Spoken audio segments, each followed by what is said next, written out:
부족하다라는 말을 잘 모르면서 살아가는 것 같아요. 부족해서가 문제가 아니라 오히려 너무 많아서 힘든 세상이 됐습니다.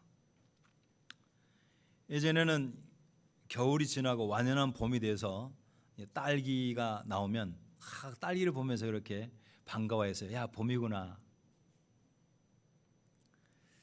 근데 요즘은 딸기를 언제 먹어요? 한겨울에 먹으면서도 감동이 없어요. 딸기 나왔네? 옛날에 참외는 언제 먹어야 돼요? 장마 지나고 여름 돼야 먹는데 지금은 봄에 뭐 참외 나와도 그런가 보다. 뭘 가져도 별로 감사하는 게 없어요. 그러다 보니까 물질은 풍요로워지는데 마음으로 불행을 호소하는 사람들이 많아졌습니다. 그래서 영국의 소설가인 G.K. 체스터턴이 이런 말을 했어요. 오늘날 우리에게 필요한 것은 기적이 아니라 감탄이다. 하나님의 사람에게 정말 적절한 말 같습니다. 옆 사람하고 인사를 하겠습니다. 우리가 이곳에서 함께 예배하는 것이 기적입니다. 시작. 기적이에요. 기적은 기적의 도서관에 있는 것이 아니라 우리가 여기서 함께 예배하는 것이 큰 은혜죠. 어린아이들은 세상에 태어나서 처음에는 자기가 우주의 중심인 줄을 생각합니다. 왜냐하면 모든 사람이 사랑하고 예뻐해 주니까 그런 거예요. 오늘도 아침에 제가 우리 교회 그 파릇파릇한 색상들을 보면서 이렇게 웃으면은 걔네들이 나한테 눈을 맞춰주고 그냥 앞에서 큰절에다 하고 싶어요. 너무 고마운 거죠. 행복하죠.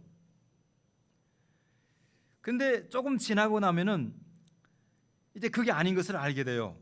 할 수 있는 일과 해서는 안 될 일, 먹을 것과 먹지 말아야 할 것, 여러 가지 금기사항이 생깁니다. 그래서 자꾸 제한을 받지요. 그 탓에 애들이 고통을 느낍니다. 그러니까 애들이 처음에 모든 것이 다 자기 중심이었는데 하지 말아야 할 것을 이야기하면은 우는 게 왜 우느냐면 서러워서 우는 게 아니고요. 자기 우주관이 깨지는 거래요.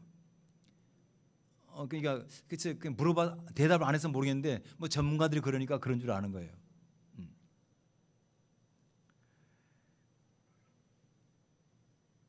그리고 이제 이런 과정을 거치면서 좀 더 성장을 하게 되면 다양한 것을 수용할 줄 아는 그런 완전한 인격체로 이제 성장한다고 합니다. 이런 관계를 색채로 설명한 발달 심리학이 있습니다. 여러분 어렸을 때는 모노칼라입니다. 모든 게 한 색깔이에요. 다 뭐예요? 온 천지가 다 사랑입니다. 그러니까 이 어렸을 때 온 천지가 사랑일 때 사랑을 잘 채워줘야지 이 아이들이 정서적 학대를 하게 되면 큰일 나는 거죠. 그러다가 조금 지나면은 듀얼 컬러가 됩니다. 모노칼라에서 두 가지 색이 되는 거예요. 뭐요? 흑과 백이 생깁니다. 할 것과 하지 말아야 할 것. 내게 좋은 사람과 내게 나쁜 사람. 싫은 사람, 좋은 사람 구별되는 거예요. 그것을 지나고 나면 테크닉 컬러가 됩니다. 뭐 이게 번역하면 총천연색이 돼요. 세상 살아보니까 좋은 사람도 있고 나쁜 사람도 있고 그러니까 다 좋지도 않고 다 나쁘지도 않더라. 그 속에서 사랑을 배우고 찾아간다는 것이죠.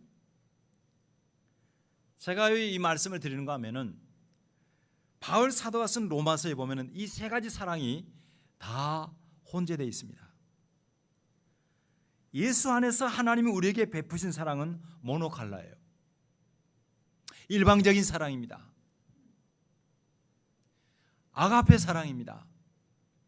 근데 그것을 받은 우리는 그냥 사랑만 받고 사는 것이 아니라 듀얼 칼라를 요구받고 살아요. 뭡니까? 순종하는 삶을, 악한 것과 거룩한 것을 구별할 줄 아는 삶으로 나가야 되는 것이죠. 나가서 하나님의 자녀가 이 세상을 살아가면서 당하는 많은 종류의 일들을 경험하게 됩니다. 다시 말해서 총천연색을 만나게 되는 거지요. 지금 여러분들은 그 어간에 있을 겁니다. 그 속에서 과연 우리가 어떤 사랑을 경험하며 살아갈 것인가, 그리고 어떤 사랑을 익히며 어떤 사랑을 베풀고 나누며 섬기며 살아갈 것인가. 제가 지난 시간에 언급한 대로 로마서 8장은 로마서라고 하는 참 위대한 성경 모두가 귀한 하나님 말씀이지만 그 가운데서 가장 소중한 것으로 여김받는 로마서, 그 중에서 가장 중요한 이제 핵심적인 장이 챕터가 이제 8장이라고 말씀드렸어요. 그렇죠? 근데 이 8장은 놀랍게도 뭐에서 시작해서 뭘로 끝나요? 혹시 기억하신가요? 정답 맞추신 분은 저희 집에서 1박 2일 쿠폰. 없다에서 시작해서 뭐예요? 없다로 끝났어요. 이 위대한 말씀이 기억 안 나면 어떡하나? 뭐가 없어요? 첫째는 그리스도 예수 안에 있는 자들은 결코 뭐가 없어요? 정죄함이 없다 그랬어요. 정죄함이 없다. 그리고 오늘 우리가 읽은 마지막 절에서는 그리스도 예수 안에 있는 하나님의 사랑에서 뭐예요? 끊을 수가 없다. 없다와 없다 사이 아주 중요한 게 가운데 있는 거예요. 사랑이야, 사랑. 햄버거 좋아하시죠? 여러분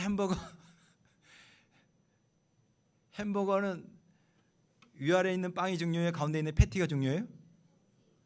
가운데 있는 게 중요하죠. 없다와 없다 사이에, 햄버거 빵 사이에 아주 소중한 게 있습니다. 그것이 하나님의 사랑입니다. 그 사랑은 어떤 사랑이냐? 바로 용서하는 사랑입니다. 용서하는 사랑. 자, 오늘은 그 8장을 마무리하는 없다의 핵심 내용, 하나님의 사랑에서 끊을 수 없는 이 이야기를 좀 더 앞의 구절을 관계시켜서 풀어보고자 합니다. 자, 왜 하나님의 사랑을 끊을 수 없다 그러느냐? 뭐 세상에서 부부가 결혼할 때 전부 다 사랑한다 그러죠. 이 사랑은 누구도 끊을 수 없을 거야. 그렇게 믿고 결혼하죠. 하다 보면 그 사랑이 끊겨요, 안 끊겨요? 끊긴 것 같은 느낌이 들 때가 많지요. 근데 하나님은 말씀하십니다. 절대 끊을 일 없어. 그 이유는 뭐냐면 하나님의 사랑은 완전히 용서하신 사랑입니다. 그래서 31절로 34절까지는요, 하나님의 사랑이 용서하신 사랑이 얼마나 위대한가를 세 가지 질문을 통해서 하는 거예요. 우리 31절을 보겠습니다. 시작. 그런즉 이 일에 대하여 우리가 무슨 말 하리요? 만일 하나님이 우리를 위하시면 누가 우리를, 자, 첫 번째 질문은 이겁니다. 누가 우리를 대적하리요? 두 번째 질문은 이겁니다. 누가 능히 하나님께서 택하신 자들을 고발하리요? 같이 시작. 어렵다 하시는 하나님이시니. 자, 하나님이 택하신 자를 누가 고발하리요? 질문이에요. 그러니까 첫째는 대적하리요. 그 다음에는 뭐예요? 고발하리요. 34절 시작.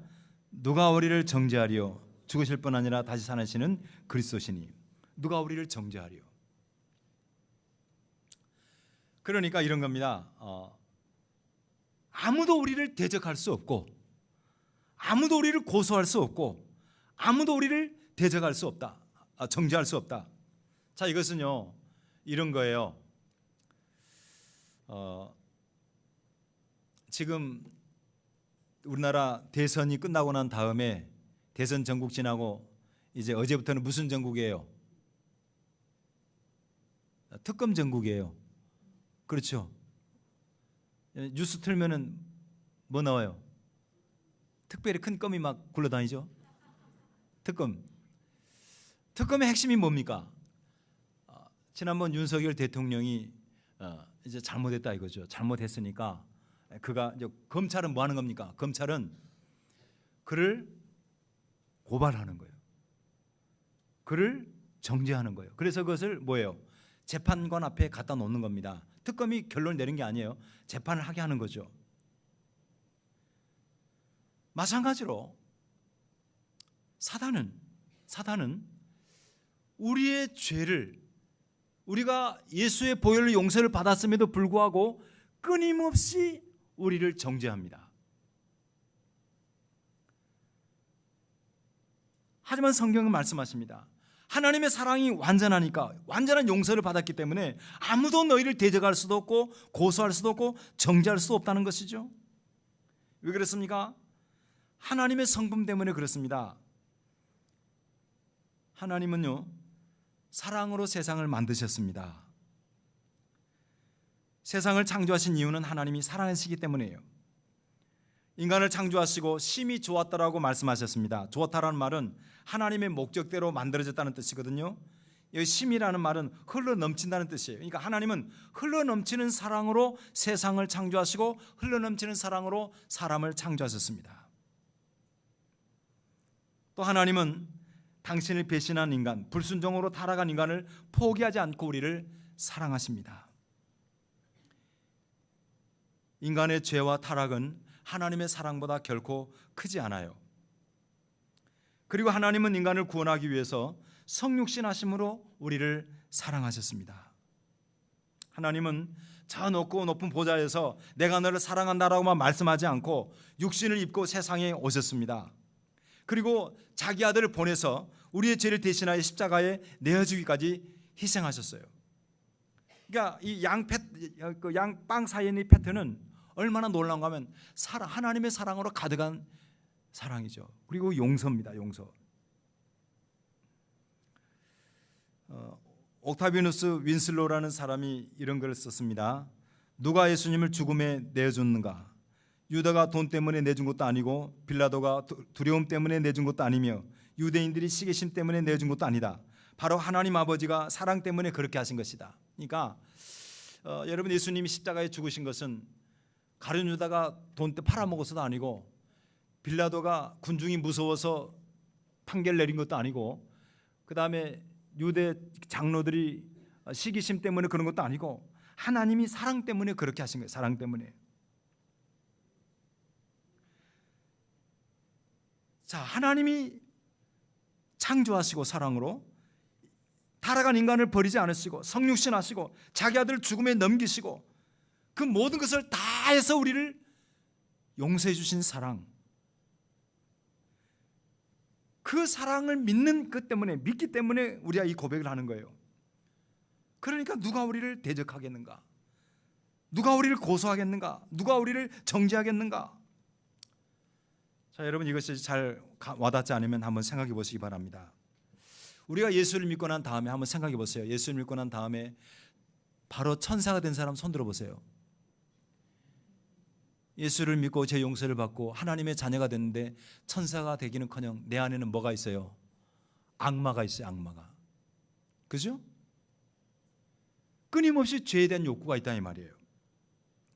그래서 내 생각에 죄를 짓고 행동으로 죄를 짓게 되면은 사단이 정죄를 해요. 고소할 만한 조건들을 찾아요. 때로는 우리가 사단의 고소와 정죄를 그대로 받아들이고 수용하고 싶을 때가 있어요. 그러잖아요. 네가 그러고도 하나님의 자녀 맞아? 이런 생각 들 때 있죠?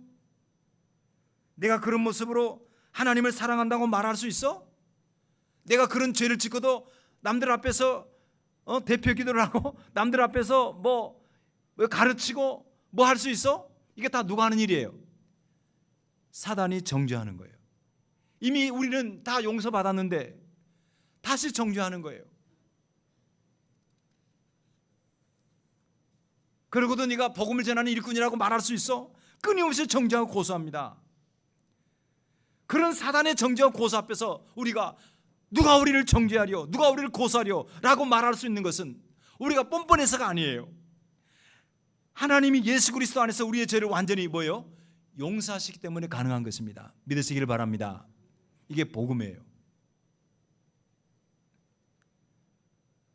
만약에 사단의 고소와 정죄를 인정하고 그래 나는 죄인이야, 나는 차라리 이렇게 할 바야, 차라리 안 믿는 게 나아 하고 세상에 돌아가 버린다면 이것은 하나님의 용서가 완전하지 않다는 것을 인정하는 꼴이 되는 거예요. 십자가에서 죽으신 예수 그리스도를 통해서 우리를 의롭다 하신 하나님의 사랑의 용서는 완전합니다. 우리는 세상에서 그런 용서를 받아본 적이 없어요. 또 그렇게 용서해 본 적도 없어요. 그러니까 하나님의 완전한 퍼펙트한 용서를 잘 이해를 못해요. 그러면서 하나님 이래도 나를 용서하신다고요? 하면서 사단의 고소와 정죄를 나도 모르게 수용할 때가 있어요. 그것은 하나님이 바라신 바가 아닌 것입니다. 여러분, 우리가 하나님의 사랑 안에 거할 수 있도록 저를 보세요. 왜 우리가 자유할 수 있는, 왜 우리가 감히 누가 나를 정죄하리요, 누가 나를 고소하리요? 사단은 참기름도 아닌 것이 계속 우리를 고소해요. 계속 하나님 앞에서 저 사람 저런 죄인이에요, 심판받아 마땅해요, 지옥에 가야 돼요. 사단은 끊임없이 우리를 정죄합니다. 여러분, 그때 하나님 보좌 우편에서 우리를 중보하신 분이 계십니다. 우리를 끊임없이 주님은 지금도 변호하십니다. 아멘. 하나님의 용서가 완벽하지만은 사단이 끊임없이 참소할 때에 우리를 보호하시는 보혜사가 있어요. 바로 그분이 예수 그리스도입니다. 우리 로마서 8장 34절을 같이 읽겠습니다. 시작. 누가 정죄하리요, 죽으실 뿐 아니라 다시 살아나신 이는 그리스도 예수시니 그는 하나님 우편에서 계신 자요 우리를 위하여 간구하시는 자시니라. 할렐루야. 하나님 보좌 우편에서 우리를 위하여 뭐요? 이 간구는 중보를 말합니다. 저 사람 내가 위해서 죽은 사람이에요, 용서받은 사람이에요, 그 사람 하나님의 사람이에요.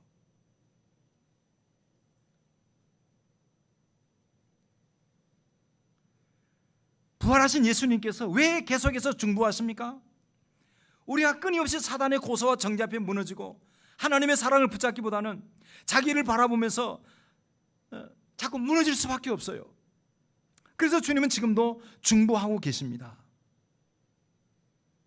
우리가 예수님이 무조건 우리 편이 되셔서 나를 중보하신다는 사실을 믿는 사람은 우리는 담대하게 선포할 수 있어요. 누가 우리를 고소하리요, 누가 우리를 대적하리요, 누가 우리를 정죄하리요. 철저하게 예수님 때문에 하나님이 우리 편이 되어주신 것을 믿으시기를 바랍니다. 여러분, 지옥의 모든 권세들이 힘을 합해서 우리를 대적한다 할지라도 하나님이 우리를 위하시면 아무도 우리를 대적할 수가 없습니다.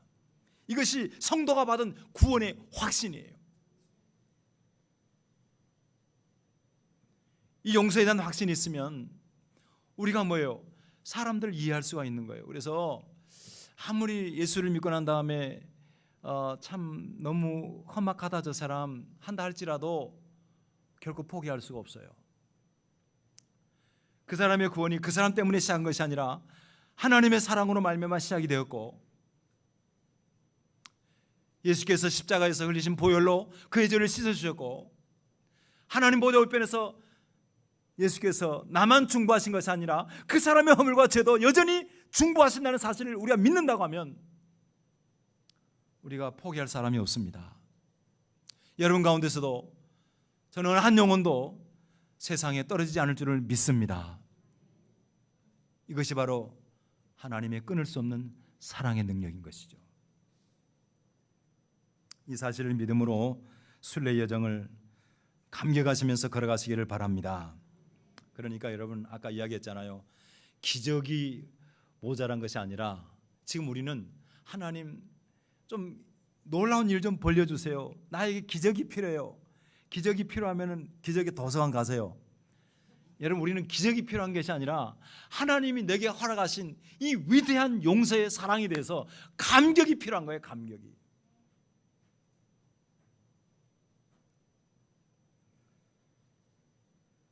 하나님의 사랑을 끊을 수 없는 두 번째 이유는 그 사랑이 예수 안에서 모든 고난을 다 이기게 하기 때문에 그런 것입니다. 우리 다 같이 35절로 37절 읽겠습니다. 시작. 누가 우리를 그리스도의 사랑에서 끊으리요? 환난이나 곤고나 박해나 기근이나 적신이나 위험이나 칼이랴. 기록된 바 우리가 정의를 주를 위하여 죽임을 당하게 되며 도살당할 양같이 여김을 받았나이다 함과 같으니라. 그러나 이 모든 일에 우리를 사랑하신 이로 말미암아 우리가 넉넉히 이기느니라. 바울은 여기서 구원의 확신을 위해서 네 번째 질문을 던집니다. 누가 우리를 그리스도의 사랑에서 끊을 수 있겠는가? 첫째는 누가 대적할 수 있겠는가? 누가 고소할 수 있겠는가? 누가 정죄할 수 있겠는가? 이번에는 누가 끊을 수 있겠는가? 당시에 이 하나님의 사랑을 끊어버리기 위해서 성도들에게 다가오는 무시무시한 일들이 많았습니다. 그게 뭐냐면요, 네로 시대에, 네로 박해 시대에 성도들을 믿음으로부터 완전히 단절시키기 위해서 온갖 위협을 가했죠. 그게 뭡니까? 아까 우리가 읽었잖아요. 누가 그리스도의 사랑에서 끊겠는가? 환난, 권고, 핍박, 배고픔, 헐벗음, 위험, 칼. 로마서의 1차 수신자들이 신앙 때문에 당하던 고난이었습니다. 그런데 하나님의 사랑은 그 모든 고난을 넉넉히 이기게 한다는 사실입니다. 비슷한 시기에 요한 사도도 역시 동일한 말을 했습니다. 요한일서 5장 4절에 함께 있습니다. 시작. 무릇 하나님께로부터 난 자마다 세상을 이기느니라. 세상을 이기는 승리는 이것이니 우리의 믿음이니라. 믿음으로 세상을 이긴다는 것은 뭐 세상을 짓밟는 그런 말이 아니에요. 내 뜻대로 하는 것이 아니라 그것은 죽음을 이기신 예수님의 승리와 더불어 함께 모든 불행을, 모든 신앙의 장애를 극복하고 하나님의 선하신 뜻을 이루어간다는 그런 뜻이겠죠. 예수님은 이미 요한복음에서 말씀하셨습니다. 요한복음 16장 33절을 같이 읽습니다. 이것을 너희에게 이르는 것은 너희로 내 안에서 평안을 누리게 하려 함이라. 세상에서는 너희가 환난을 당하나 담대하라. 내가 세상을 이겨노라. 자, 여러분, 예수님이 말씀하십니다. 담대하라. 절대 너희의 믿음을, 너희의 삶을 나락으로 떨어뜨릴 세력은 없다. 왜? 내가 세상을 이겼으니까. 예수의 보혈을 믿는 자는 이미 이기신 예수님의 승리가 나의 승리라고 여겨지는 거예요. 한 번은 제가 목욕탕을 갔는데 어떤 사람이 막 스마트폰을 보면서 누구를 막 쌩 욕을 해요. 그래서 참 입이 더럽다. 그래서 나는 뭐 하는가 봤더니요, 요즘 전남 지역에 있는 남자들이 다 기가 죽어 살아요. 재미가 없대요. 왜냐니까 기아 타이거즈가 너무 못한대. 뭔 말인지 여자분들이 이해 안 가시죠? 기아 타이거즈가 작년에 우승을 했는데 올해는 빌빌거리나 봐. 그래도 빡빡 기아, 그래서 기아래. 자고로 그 사람이 뭐냐면 자기가 지금 뛰는 것도 아니고 자기 자식이 가서 하는 것도 아닌데 그걸 보면서 투수가 결정적인 것을 먹어버렸대. 홈런을 맞아버렸대. 그러니 막 이놈 새끼 죽이 새끼 막 난리예요. 그거 왜 그래요? 왜냐하면은 대표 선수인 거예요. 뭔가 연결돼 있어요. 지금 뭘로 연결돼 있어요? 이거는 야구라고 하는, 특히 우리나라 혈연, 지연, 이 지연으로 딱 엮여 있는 거예요. 여러분, 예수님이 우리의 머리십니다. 머리가 이기면 몸도 이긴 거예요. 할렐루야. 믿습니까? 분명히 믿는다고 그랬어요. 예수님이 사단의 권세를 이기셨습니다. 지체인 여러분도 이길 줄을 믿습니다. 바로 그 이야기예요. 아무리 위기가 닥칠지라도, 험한 신앙에 박해가 온다 할지라도, 유혹이 온다 할지라도 예수의 승리가 나의 승리인 거죠. 그 예수의 승리를 나와 연결하는 것이, 그것이 믿음이에요. 믿음.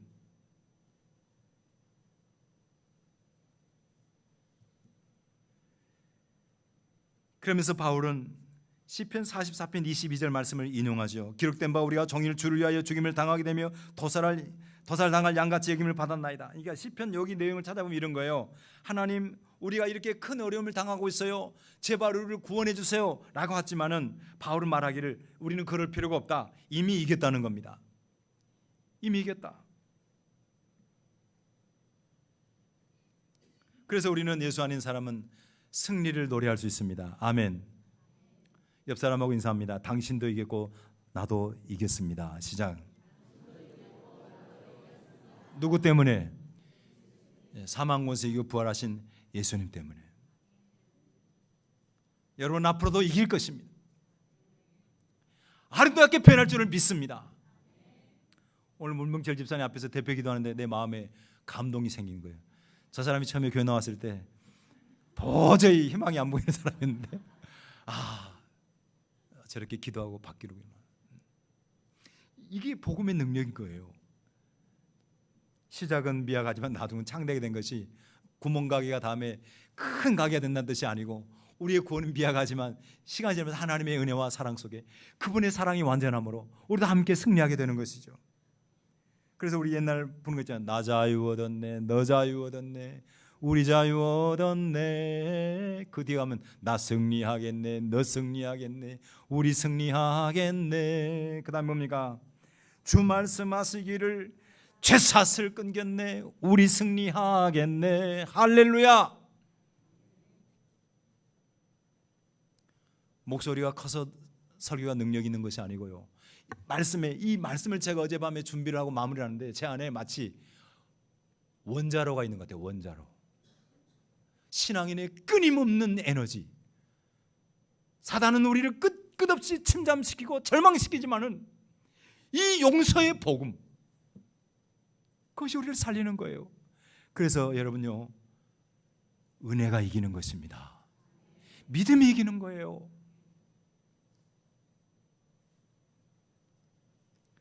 여러분, 우리가 모든 일에 넉넉히 이긴다 그러는데 그 모든 일은 어떤 일일까요? 38절 39절을 봅니다. 시작.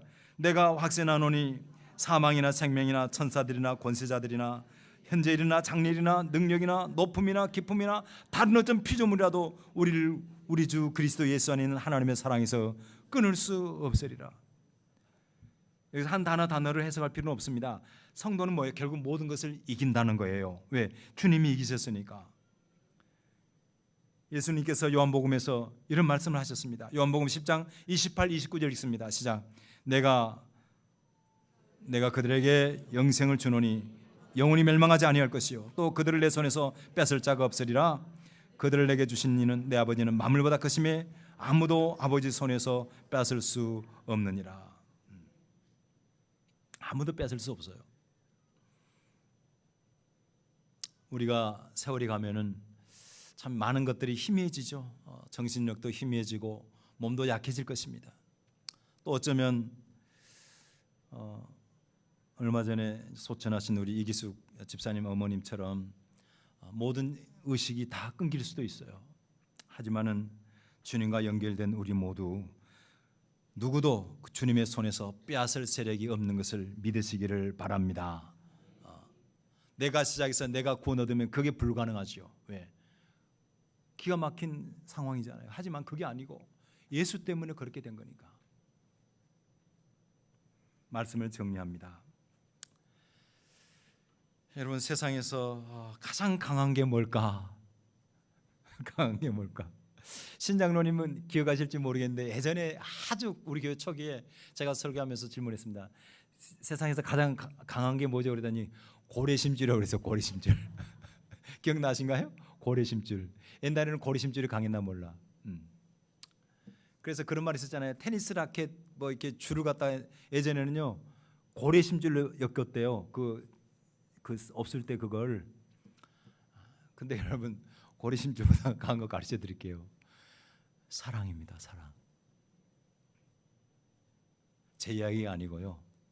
성경 보세요.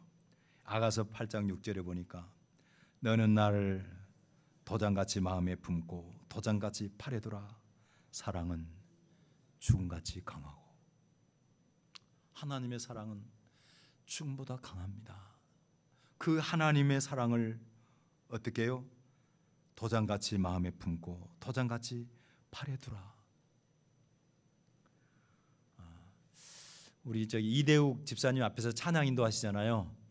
이대욱 집사님이 이제 아예 예전에는 한여름인데도 요 위에다가 뭘 입고 나와서 찬양하느라고 고생 많았는데 이대욱 집사님 어디 계세요?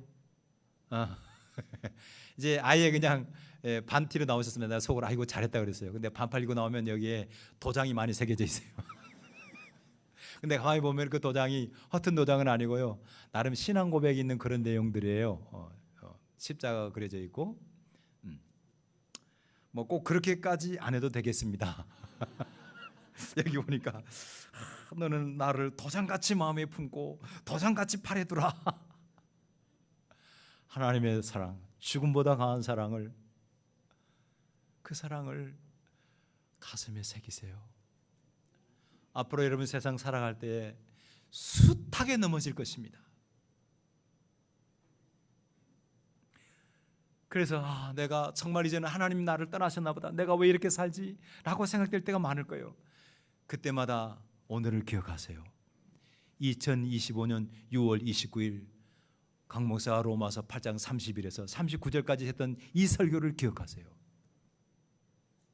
아무도 그 무엇도 우리를 하나님의 용서의 사랑에서 끊을 자가 없습니다.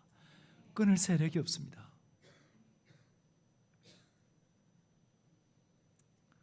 이 믿음이 있는 사람이 바로 이 찬양을 부르는 거예요. 하나님 크신 사랑은 뭐요? 정량다 못하네. 영원히 변치 않는 사랑 성도여 찬양하세. 아멘. 저는 제가 숨질 때까지 붙들 복음이라고 믿어요. 이거를 어쩌면 사단은 마지막까지 우리를 정죄할 겁니다. 너 지난날 이런 죄 짓지 않았어? 그러다 천국 갈 수 있다고 믿어? 그때 기억하세요. 어떤 피조물이라도 우리 주 그리스도 예수 안인 하나님의 사랑에서 끊을 수가 없습니다. 내 삶이 앞으로 어떤 테크니컬라가 펼쳐질 줄 모르죠. 하지만은 하나님의 끊을 수 없는 사랑으로 마침내 승리하여 주의 영광의 나라, 영화로운 나라에 모두 들어가는 화평의 가족들이 되기를 주의 이름으로 축원합니다. 기도하겠습니다. 하나님 아버지 감사합니다. 주님,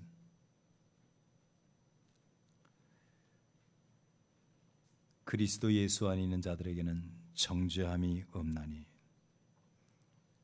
죄는 비록 우리가 지었지만은 모든 사람이 죄를 범하여 하나님의 영광에 이르지 못하지만은 예수 안에 있는 자 누구도 대적할 수 없고 참소할 수 없고 정죄할 수 없습니다. 그 사랑을 끊을 그 어떤 것도 없음을 주여 믿습니다. 예수 안에서 얻은 이 구원의 소망, 용서의 축복, 한평생 우리 가슴에 이 사랑을 새기며 감사하며 감격하며 내가 원하는 일이 잘 풀리지 아니한다 할지라도 이 말씀 때문에 힘을 얻으며 마지막까지 믿음의 길을 잘 걸어갈 수 있도록 은혜를 허락하여 주시옵소서. 그리하여 모두가 정말 하나님께 영광을 돌리며 베푸신 은혜를 감격하며 서로 사랑하며 한 공동체로서 주님 앞에 영광 돌리기를 예수님의 이름으로 기도하옵나이다. 아멘.